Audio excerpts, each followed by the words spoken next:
नमस्कार मैत्रिणींनो, स्वागत आहे तुमचं माझ्या चॅनलवर। आज आपण बनवणार आहोत उपवासाचे डोसे। प्रथम एक बटाट्याचे साल काढून किसून धुवून स्वच्छ घेतला आहे। मग एका बाउलमध्ये 1 कप राजगिरा पीठ, 1 कप शिंगाडा पीठ घेतले आहे। मिक्सरमध्ये मिरची आणि 1 चमचाभर जिरे जाडसर असे वाटून घेतले। मग बाउलमध्ये बटाटा, मिरचीचं वाटण, मीठ, शेंगदाण्याचं कूट आणि पाणी टाकून मिक्स केले आहे। कन्सिस्टन्सी नॉर्मल डोसा बॅटर सारखीच पाहिजे आहे, व्हिडिओमध्ये दाखवल्याप्रमाणे। नंतर गॅसवर तवा ठेवायचा आहे। तवा नॉर्मल गरम झाला की डोसा बॅटर टाकायचे आहे। जसे आपण नॉर्मल डोसे करतो तसेच डोसे आपल्याला बनवायचे आहे।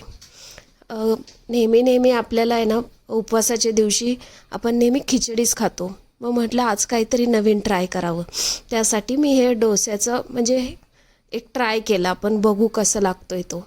पण एकदम भन्नाट झाला होता। आणि हे ना नेहमी तुपामध्ये करायचं, त्यामुळे एक वेगळीच टेस्ट येते डोस्याला। हे तयार आपले डोसे आहेत। डोसे आपण लिंबाच्या लोणच्याबरोबर खाऊ शकतो। मी तर आज लोणच्याबरोबरच खाल्लं आहे।